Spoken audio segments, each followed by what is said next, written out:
COVID-19. Siapa yang tidak mengenalinya? Istilah baru yang sedang hangat diperbincangkan dunia di beberapa bulan terakhir ini. Berbagai pemberitaan mengenai COVID-19 sangat mudah ditentukan di berbagai media baik elektronik maupun cetak. Bahkan tidak sedikit media yang menyediakan liputan khusus mengenai COVID-19. Oleh karena itu, tidak heran apabila istilah tersebut kini sangat dikenal masyarakat dan menjadi bagian topik perbincangan utama di semua lini kehidupan masyarakat dimanapun berada. Lalu, apa sebenarnya COVID-19 itu?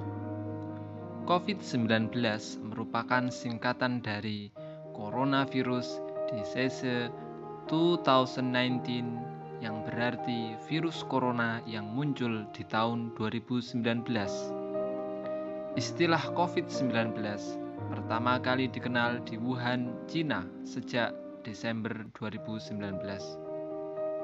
Virus ini dapat menjadi salah satu penyebab munculnya penyakit flu biasa hingga pernafasan akut seperti MERS dan SARS.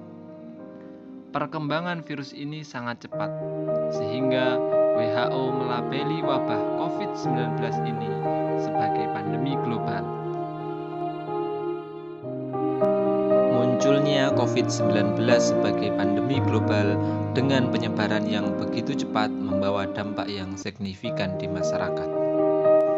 Banyak kegiatan masyarakat yang dilarang, berbagai tempat perbelanjaan mulai ditutup, begitu pula dengan tempat ibadah dan tempat sekolah sebagai tempat belajar masyarakat. Hal tersebut kemudian mendorong pemerintah mengeluarkan aturan yang menyebabkan berbagai kebiasaan baru bagi masyarakat. Salah satu kebiasaan baru tersebut adalah bekerja dan belajar dari rumah. Hadirnya aturan tersebut menjadi langkah konkret pemerintah dalam memutus rantai penyebaran COVID-19 di tengah-tengah masyarakat. Aturan bekerja di rumah tertuang dalam Surat Edaran Menteri Pendayagunaan Aparatur Negara dan Reformasi Birokrasi Nomor 19 Tahun 2020 yang berisi tentang penyesuaian sistem kerja aparatur sipil negara dalam upaya pencegahan penyebaran COVID-19 di lingkungan instansi pemerintah. Adapun aturan belajar dari rumah tertuang dalam Surat Edaran Menteri Pendidikan dan Kebudayaan Nomor 4 Tahun 2020 tentang pelaksanaan kebijakan pendidikan dalam masa darurat penyebaran COVID-19. Aturan tersebut kemudian diperkuat dengan hadirnya keputusan bersama antar 4 elemen kementerian, yaitu Kementerian Pendidikan dan Kebudayaan, Kementerian Agama, Kementerian Kesehatan, dan Kementerian Dalam Negeri tertanggal 15 Juni 2020 yang berisi tentang panduan penyelenggaraan pembelajaran pada tahun ajaran dan tahun akademik baru di masa pandemi COVID-19. Dari beberapa poin penting yang ada dari edaran tersebut, salah satunya berisi tentang aturan pelaksanaan proses pembelajaran dan mengajar di rumah di masa COVID-19, yakni melalui pembelajaran daring atau jarak jauh. Sebelumnya, pembelajaran daring atau jarak jauh merupakan suatu aktivitas belajar yang masih jarang ditemukan, khususnya pada jenjang pendidikan dasar dan pendidikan menengah. Kegiatan pembelajaran daring atau jarak jauh baru mulai diterapkan pada tingkat pendidikan tinggi. Namun di era COVID-19, model pembelajaran daring atau jarak jauh tersebut menjadi sebuah keharusan untuk diterapkan di semua lini dan jenjang pendidikan, mulai dari PAUD hingga perguruan tinggi. Keharusan menerapkan pembelajaran daring atau jarak jauh pada jenjang pendidikan dasar dan menengah menjadi sebuah tantangan tersendiri bagi semua warga sekolah. Beberapa tantangan yang kemungkinan dihadapi selama belajar di rumah antara lain: pertama, anak akan lebih cepat bosan. Kedua, orang tua yang tidak paham materi. Ketiga, penggunaan gadget yang berlebihan. Keempat, orang tua yang sering kurang bisa mengontrol emosi saat mendampingi belajar anak. Kelima, kesulitan membagi waktu antara bekerja dan mendampingi belajar anak bagi orang tua. Oleh karena itu, dalam menerapkan pembelajaran daring atau jarak jauh dibutuhkan modal dan strategi khusus yang belum tentu semua orang memahami dan memenuhinya. Kesiapan dan penyediaan layanan pendidikan, peserta didik, dan orang tua wali menjadi modal awal yang sangat dibutuhkan dalam proses pembelajaran daring atau jarak jauh.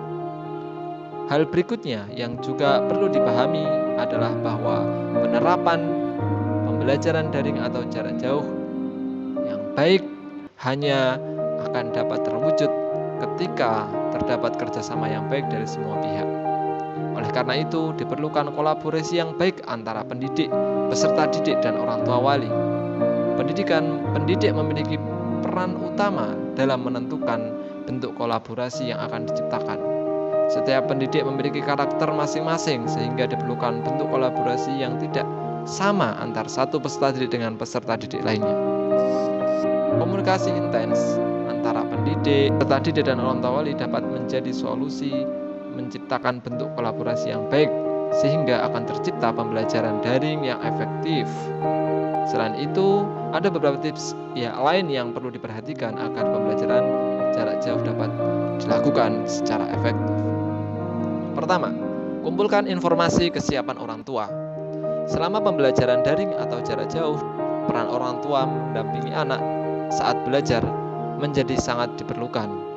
Oleh karena itu, informasi kesiapan orang tua dalam mendampingi anak menjadi hal yang dibutuhkan untuk menghindari kemungkinan miskomunikasi apabila ada keterbatasan peserta didik dalam mengikuti kegiatan pembelajaran daring atau jarak jauh. Informasi terkait kesiapan orang tua juga dapat dijadikan alat evaluasi dan klarifikasi manakala terjadi hal yang tidak diinginkan selama kegiatan pembelajaran daring atau jarak jauh dilaksanakan. Kedua, buat target pembelajaran yang jelas. Pembelajaran daring atau jarak jauh sangat memungkinkan peserta didik mengakses materi yang begitu luas. Karena itu diperlukan target pembelajaran yang jelas agar fokus pembelajaran bisa tetap terkendali dan sesuai dengan capaian yang direncanakan. 3. Tetapkan aturan dalam pembelajaran. Aturan dalam pembelajaran daring jarak jauh menjadi penting.